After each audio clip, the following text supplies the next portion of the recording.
ఓం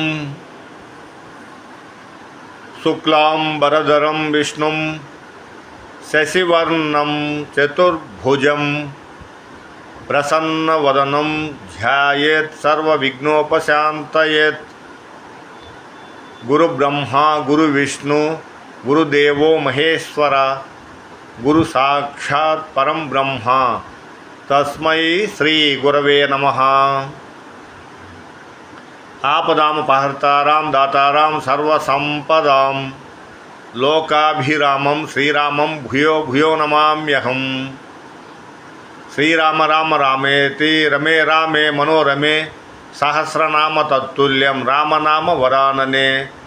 నారాయణం నమస్కృత్య నరం చైవ నరోత్తమం దేవీం సరస్వతీం వ్యాసం తతో జయముదీరయత్. హరి వివోం. పరమేశ్వర స్వరూపమైన సభకు నమస్కారం. విక్రాంత్ ఫేస్బుక్ లైవ్కి స్వాగతం సుస్వాగతం. ధనుర్మాసంలో పంచమ వేదం మహాభారత ప్రవచనాలు వింటే శ్రీ మహావిష్ణువు అనుగ్రహంతో 2026 సంవత్సరంలో మీకు కోరికలన్నీ నెరవేరుతాయి.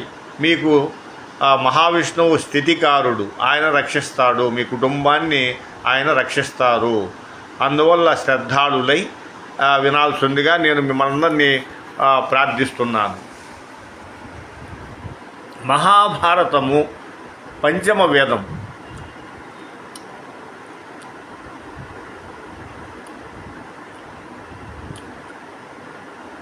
అసలు వేదం అంటేనే ఆశ్చర్యం.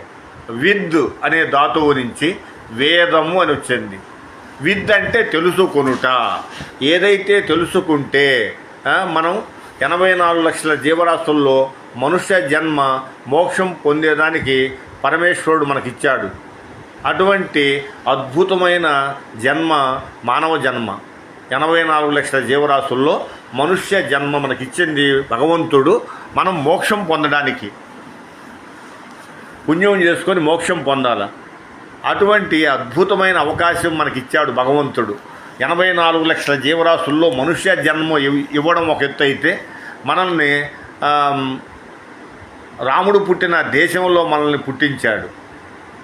రాముడు పుట్టిన దేశం ఏదైతే ఉందో భారతదేశము, ఇక్కడే కృష్ణుడు పుట్టాడు, వేదాలు పుట్టాయి, ఇక్కడే గంగ పుట్టింది. ఇది వేదభూమి, దేవభూమి, కర్మభూమి. ఇటువంటి దేశంలో కర్మ చేస్తే పుణ్యం సంపాదించుకుంటే మనము మోక్షం పొందేదానికి అవకాశం ఇచ్చాడు పరమేశ్వరుడు. ఎన్నో కోట్ల జన్మల్లో పుణ్యం చేసుకుంటే కానీ మనం మోక్షం పొందే అవకాశం మనకు లభించడం దుర్లభం. మనకు భగవంతుడు ఈ జన్మలోనే మనకు 84 లక్షల జీవరాశుల్లో మనుష్య జన్మనిచ్చి మనల్ని వేదభూమి, దేవభూమి, కర్మభూమి, రాముడు పుట్టిన ఈ దేశంలో మనల్ని సృష్టించాడు. ఇంతకంటే అద్భుతమైన అవకాశం లేదు. ఇప్పుడు కానీ మనం కానీ మోక్షం కానీ పొందకపోతే మళ్ళీ మనం 83,99,999 నికృష్టమైన జన్మలు ఎత్తితే కానీ మళ్ళీ మానవ జన్మ రాదు. మనుష్య జన్మ వస్తేనే మోక్షం పొందే అవకాశం ఉంది. ఇప్పుడు మనం పంచమ విధమైన మహాభారతం వింటే మీరు మోక్షానికి వెళ్తారు. మరి మోక్షానికి వెళ్ళాలంటే మీకు మనుష్య జన్మ ఉండాలిగా. మనుష్య జన్మ భగవంతుడు మీకు ఇచ్చాడు. దాన్ని శ్రవణ భక్తి మార్గం అంటే మనం మోక్షం పొందడానికి 9 మార్గాలు ఉన్నాయి. ఒకటి శ్రవణం, కీర్తనం, స్మరణం, పాదసేవనం, అర్చనం, వందనం, దాస్యం, సఖ్యం, ఆత్మనివేదనం. అంటే మనం మోక్షం పొందడానికి 9 మార్గాలు ఇచ్చారు వేదవ్యాసుడు భాగవతంలో. ఆ 9 మార్గాలలో కలియుగంలో మనకు సులభమైన మార్గం ఏంటంటే భగవత్ కథలు అంటే ప్రవచనాలు విని మనం మోక్షానికి వెళ్ళవచ్చు. దాన్నే శ్రవణ భక్తి అంటారు. కలియుగంలో పరీక్షిత్ మహారాజు భారతదేశంలో కలియుగంలో పరిపాలించిన మొట్టమొదటి రాజు అభిమన్యుని కుమారుడు పరీక్షిత్. ఆ పరీక్షిత్ వచ్చేసి మనకు ఆయన భాగవతం విని మోక్షానికి వెళ్ళారు. అలాగే మనం కూడా మోక్షానికి వెళ్ళే అవకాశం మనకు ఆ పరమేశ్వరుడు కల్పించాడు. దాన్ని మనం సద్వినియోగం చేసుకోవాలి. అది ధనుర్మాసంలో మీరు ప్రవచనాలు వినడం అంటే నిజంగా చాలా ఆశ్చర్యం. కోట్ల కోట్ల కోట్ల జన్మలో మహావిష్ణువు అనుగ్రహం ఉంటే కానీ, పుణ్యం చేసుకుంటే కానీ మీరు ధనుర్మాసంలో పంచమ వేదం మహాభారత ప్రవచనాలు వినడానికి భగవంతుడు అవకాశం కల్పించాడు. ఇదంతా సద్వినియోగం చేసుకొని మీరు ఈ జన్మ సాఫల్యం చేసుకోవాలని నేను అందరినీ వేడుకుంటున్నాను. అందరూ లైక్ చేయండి, మీరందరూ సపోర్ట్ చేయండి. లైవ్ వింటున్న వారందరికీ పేరు పేరున నేను ధన్యవాదాలు తెలుపుకుంటూ మహాభారతాన్ని ప్రారంభిస్తున్నాను. మహాభారతము సంస్కృతంలో వేదవ్యాసుడు రచించారు. దానిని తెలుగులో కవిత్రయము, నన్నయ్య గారు, తెక్కన గారు, ఎర్రాప్రగడ గారు కవిత్రయము వారు 18 పర్వాలలో రచించారు. ఆది పర్వము, సభాపర్వము, అరణ్య పర్వము, విరాట పర్వము, ఉద్యోగ పర్వము, భీష్మ పర్వము, ద్రోణ పర్వము, కర్ణ పర్వము, శల్య పర్వము, సౌప్తిక పర్వము, స్త్రీ పర్వము, శాంతి పర్వము, అనుశాసనిక పర్వము, అశ్వమేధ పర్వము, ఆశ్రమవాస పర్వము, మౌసల పర్వము, మహాప్రస్థానిక పర్వము, స్వర్గారోహణ పర్వము. 18 పర్వాలలో మనకు తెలుగులో మహాభారతాన్ని రచించారు కవిత్రయం. 11వ శతాబ్దంలో రాజమహేంద్రవరాన్ని రాజధానిగా చేసుకొని రాజరాజ నరేంద్రుడు పరిపాలించే కాలంలో ఆయన ఆస్థానంలో కవి పండితుడు అయిన ఆదికవి నన్నయ్య గారిని చూచి నమస్కారం చేసి, మహానుభావ నన్నయ్య, నీలాంటి మహాత్ములు ఉన్నప్పుడే మేము సద్వినియోగం చేసుకోవాలా? భారతము సంస్కృతంలో ఉంది, దాన్ని తెలుగులో అనువదిస్తే తెలుగు వారందరూ కూడా ఫలితం పొందగలరని రాజరాజ నరేంద్రుడు నన్నయ్య గారిని ప్రార్థించారు. అప్పుడు నన్నయ్య గారు అడిగారు, ఏమయ్యా మహాభారతం వింటే ఏమి ప్రయోజనము? అప్పుడు ఆయన చెప్తున్నాడు, అమల సువర్ణ శృంగకురమై కపిలంబగు గోశతంభు ఉత్తమ బహువేద విప్రులకు దానము చేసిన తత్ఫలంభు తద్యమ సమకూరు భారత కథాశ్రవణాభిరతిన్ మదీయ చిత్తము అనిశంభు భారత కథాశ్రవణ ప్రవణంబు కావునన్. ఎవరైతే పంచమ వేదమైన మహాభారతాన్ని ధనుర్మాసంలో వింటున్నారో వారందరికీ లక్ష్మీనారాయణులు, పార్వతీ పరమేశ్వరులు, సరస్వతి బ్రహ్మదేవుల అనుగ్రహం కలుగును. 100 గోవులు బ్రాహ్మణులకు దానం చేసిన ఫలితం మనకు లభిస్తుంది. అందుకు మహాభారతాన్ని తెలుగులో అనువదిస్తే తెలుగు వారందరూ కూడా ఫలితం పొందగలరని ఆయన ప్రార్థించారు. అప్పుడు అటువంటి ఆలోచన రావడం నిజంగా ఈశ్వరానుగ్రహం. అందుకే నన్నయ్య గారు చెప్తున్నారు రాజరాజ నరేంద్రుడు గుణగణముల గురించి. రాజకులైక భూషణుడు, రాజమనోహరుడు, అన్యరాజ తేజోజయశాలి శౌర్యుడు, విశుద్ధ యశస్సరదిందు, చంపారాజిత సర్వలోకుడు, అపరాజిత భూరి కృపాణద రజల శాస్త్రశాస్త్రవ పరాగుడు, రాజమహేంద్రుడున్నతిన్. ఆయన రాజరాజ నరేంద్రుడు.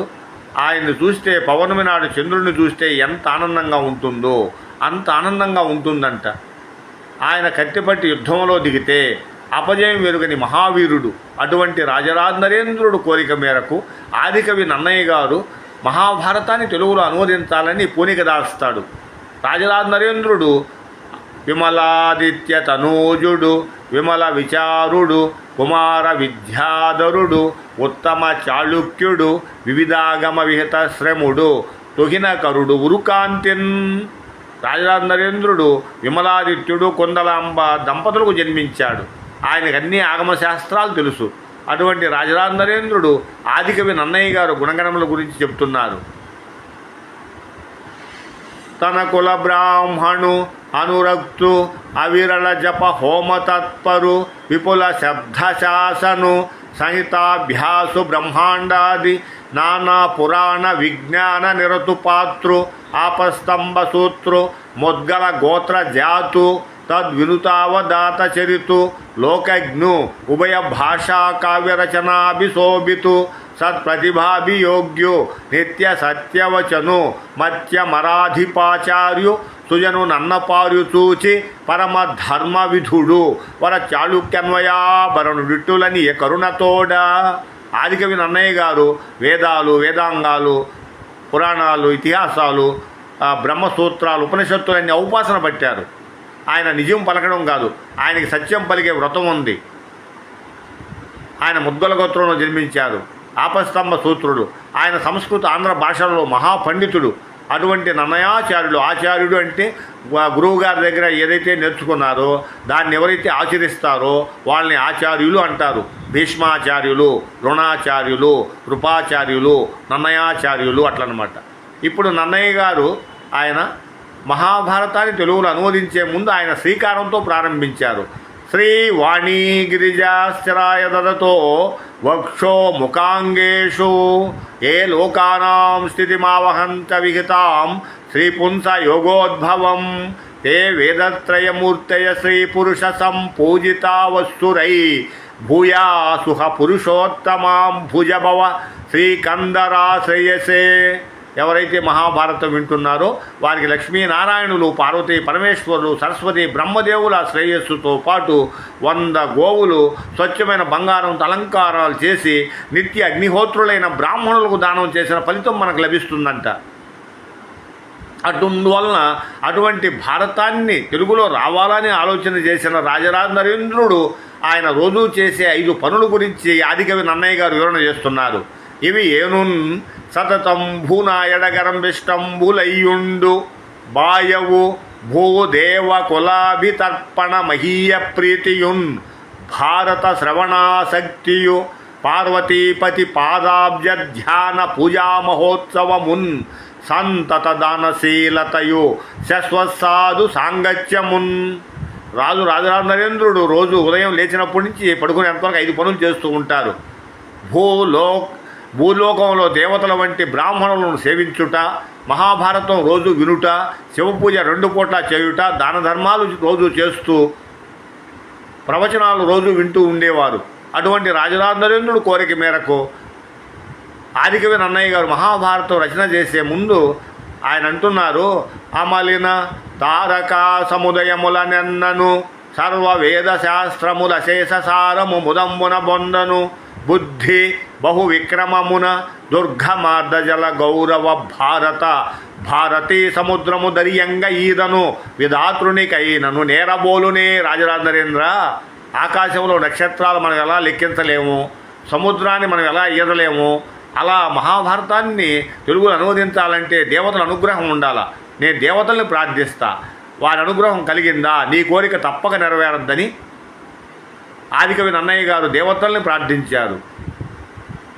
హరిహరాజ గజాననార్క షడాశమాతృ సరస్వతి గిరిసుతాదిక దేవతాతతికి నమస్కృతి చేసి దుర్భరతపో విభవాదికున్ గురు పద్య విద్యకు ఆద్యు అంబురుహ గర్భు నిభుం ప్రచేత సుపుత్రు భక్తి తలంచుతున్.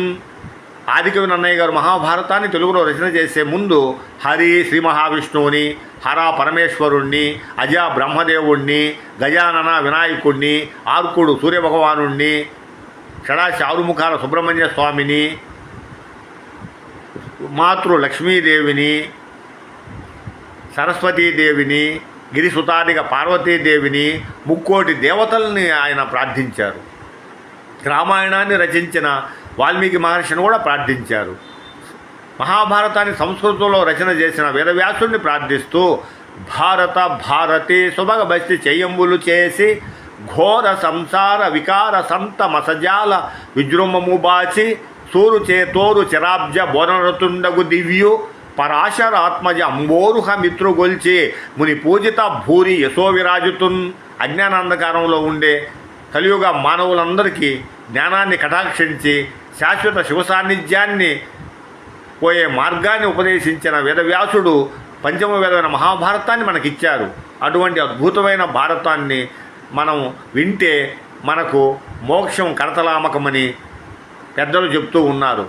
అటువంటి మహాభారతాన్ని నన్నయ్య గారు తెలుగులో ప్రారంభించారు. ఆయన ఎలా ప్రారంభించారో రేపటి రోజు నేను ప్రారంభిస్తాను.